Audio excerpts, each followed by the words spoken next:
வணக்கம். Welcome to அங்கனா சமையல். இன்னைக்கு நம்ம மார்கழி மாசத்துல வர திருவாதிரை அன்னைக்கு செய்ற களி தான் செய்ய போறோம். இது வந்து சிவபெருமானுக்கு ரொம்ப உகந்த ஒரு திருவாதிரை களி. இது ரொம்ப ரொம்ப ருசியா எப்படி செய்யுது, அத எப்படி ஈஸியா குக்கர்ல செய்யுதுன்னு பார்க்கலாம் வாங்க. இதுக்கு 1 டம்ளர் பச்சரிசியும், 1/4 டம்ளர் பைத்தம் பருப்பு எடுத்துக்கங்க. 1க்கு 1/4 பங்கு அளவு பைத்தம் பருப்பு எடுத்துக்கிட்டா போதும். இப்போ ஒரு வானல் அடுப்புல வச்சு நம்ம முதல்ல இந்த பாசி பருப்பை வறுத்துக்கலாம். நல்லா வாசம் வர மாதிரி வறுத்துக்கணும். அதே சமயம் கருகிடாம வறுத்துக்குங்க. இப்போ இதை நல்லா வறுத்துக்குவோம். நம்ம 1 டம்ளர் அரிசிக்கு 1/4 டம்ளர் பாசிப்பருப்பு எடுத்துருக்கோம். இப்போ பாருங்கள், பாசிப்பருப்பு நல்லா செவக்க வறுபட்டுருச்சு. இதை நம்ம அடுப்பு ஆஃப் பண்ணிட்டு எடுத்துக்கலாம். அடுத்தது இப்போ அரிசியை வறுத்துக்கலாம். இப்போ இந்த 1 டம்ளர் அரிசியை நல்லா பொரி அரிசி மாதிரி வறுத்துக்கணும். அரிசி நல்லா பொரிஞ்சு செவந்து வரணும். இதையும் நல்லா கருகாமல் வறுத்துக்குங்க. இப்போ பாருங்கள், இது அரிசியோட நிறம் மாறி இருக்குது. இப்போ நல்லா பொரிஞ்சு வந்துக்கிட்டு இருக்குது. இப்போ நம்ம இன்னும் கொஞ்சம் நேரம் வறுத்துட்டு நம்ம அடுப்பு ஆஃப் பண்ணிவிட்டு இதையும் நம்ம எடுத்துக்கலாம்.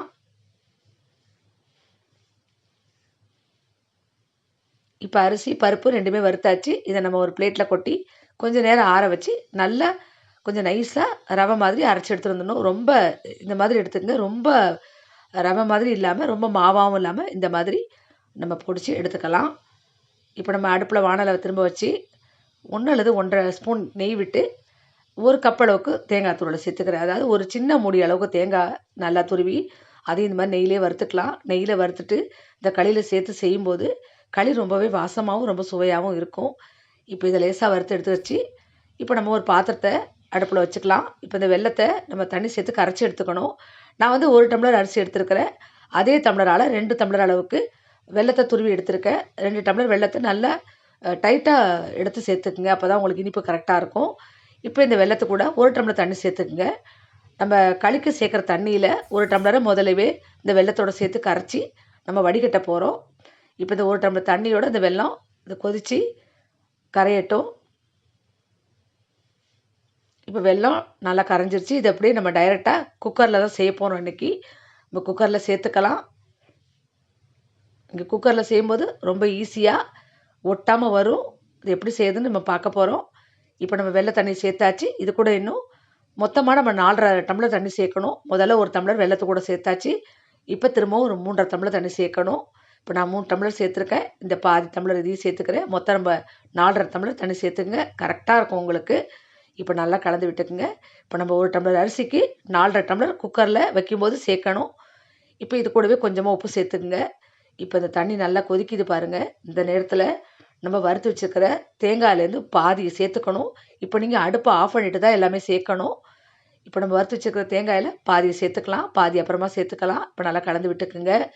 இப்போ நம்ம அடுப்பை ஆஃப் பண்ணிட்டு தான் நீங்கள் சேர்க்கணும், அதை மறந்துடாதீங்க. இப்போ நம்ம இதை பொடிச்சு வச்சுருக்கிற மாவை சேர்த்துக்கலாம். இது மாதிரி பொறுமையாக எல்லாத்தையுமே சேர்த்துருங்க. சேர்த்துட்டு உடனே கரண்டியால் நல்லா கிளறி விட்டுக்கணும். கட்டி இல்லாமல் நல்லா கலந்து விட்டுருங்க. இங்கே கட்டி இருந்ததுன்னா நீங்கள் ஒரு விஸ்கால கூட நல்லா கலந்துக்கலாம். இந்த நேரத்தில் அடுப்பு எரியக்கூடாது, அடுப்பு ஆஃப் பண்ணி தான் இருக்கணும். பாருங்கள், இது இப்போ சேர்த்ததில் இந்த உங்களுக்கு இந்த தண்ணி சூட்லேயே பாதி அளவுக்கு வெந்துருச்சு. இப்போ மித்தம் இருக்கிற தேங்காயும் சேர்த்துக்கலாம். திரும்பவும் நல்லா கலந்துக்கலாம். இப்போ கொஞ்சமாக ஏலக்காய் பொடி சேர்த்துக்குங்க. இப்போ 1 ஸ்பூன் நெய் சேர்த்துக்கலாம். இப்போ எல்லாமே சேர்த்தாச்சு. நல்லா கலந்து விட்டுட்டு நம்ம மூடி வச்சு வேக வைக்க வேண்டியது தான். இங்கே குக்கரில் செய்யும்போது மறுபடியும் சொல்கிறேன், 4½ டம்ளர் சேர்த்துக்குங்க. இங்கே பாத்திரத்தை உள்ளே வச்சு செஞ்சிங்கன்னா 5 டம்ளர் இல்லை 5½ டம்ளர் சேர்த்துக்கலாம். இப்போ எல்லாமே கலந்தாச்சு பாருங்கள், உங்களுக்கு கரெக்டான பக்குவத்தில் இருக்குது. இப்போ நம்ம குக்கரை மூடி போட்டுக்கணும். இப்போ நம்ம அடுப்பை ஆன் பண்ணிக்கலாம். இப்போ குக்கரை மூடியை போட்டுட்டு நீங்கள் வந்து ஸ்டீம் வந்த பிறகு நீங்கள் வெயிட்டை போட்டுட்டு அடுப்பை லோ ஃப்ளேமில் வச்சு ஒரு 10 நிமிஷம் மட்டும்தான், அதுக்கப்புறம் ஆஃப் பண்ணிட்டீங்கன்னா இப்போ நம்ம 10 நிமிஷம் ஆகிடுச்சு. இப்போ திறந்து பார்ப்போம் பாருங்கள். இப்போ நமக்கு ரொம்ப அருமையாக களி கரெக்டாக வெந்திருக்குது. நல்லா கரெக்டாக இருக்குது பாருங்கள் பக்குவம். உங்களுக்கு தண்ணி வந்து இந்த மாதிரி 4½ பங்கு வச்சிங்கன்னா ரொம்ப கரெக்டாக இருக்கும். இப்போ நான் வந்து நல்லா கலந்து விட்டுட்டு காட்டுறேன். குக்கரில் பாருங்கள், அடியில் ஒட்டவே இல்லை பாருங்கள். உங்களுக்கு குக்கரோட அடிபாகம் தெரியுது. உங்களுக்கு ஒட்டாமல் கரெக்டான பதத்தில் இருக்குது. களியோட டெக்ஸ்சர் ரொம்ப கரெக்டாக இருக்குது. இந்த நேரத்தில் மேலும் 1 ஸ்பூன் நெய் விட்டுக்கலாம். நீங்கள் நெய் எவ்வளோ வேணாலும் தாராளமாக விட்டுக்கலாம். விட்டுட்டு நம்ம கலந்து எடுத்துக்கிட்டால் அருமையான திருவாதிரை களி ரெடி ஆகிடுச்சு. சிவபெருமானுக்கு உகந்த திருவாதிரக்களி ஈஸியாக நம்ம குக்கர்லேயே ஒரு 10 நிமிஷத்தில் குயிக்காக நல்ல பக்குவமாக ரெடி பண்ணியாச்சு. இது சாப்பிட்றதுக்கு ரொம்ப டேஸ்ட்டாக இருக்கும். இந்த பக்குவத்தை நீங்களும் செஞ்சு பாருங்கள். நீங்கள் வறுத்து சட்டியிலலாம் வச்சு பாத்திரத்தில் வச்சு கஷ்டப்படாமல் இந்த மாதிரி டைரெக்டாக குக்கர்லேயே வச்சுக்கலாம். இதோட தண்ணி அளவை மட்டும் தெரிஞ்சுக்கிட்டிங்கன்னா ரொம்ப ஈஸியாக செய்யலாம். ஃப்ரெண்ட்ஸ், இந்த வீடியோ உங்களுக்கு பிடிச்சிருந்தா மறக்காமல் நம்ம சேனலை சப்ஸ்கிரைப் பண்ணுங்கள், லைக் பண்ணுங்கள், ஷேர் பண்ணுங்கள், கமெண்ட் பண்ணுங்கள். நன்றி, வணக்கம்.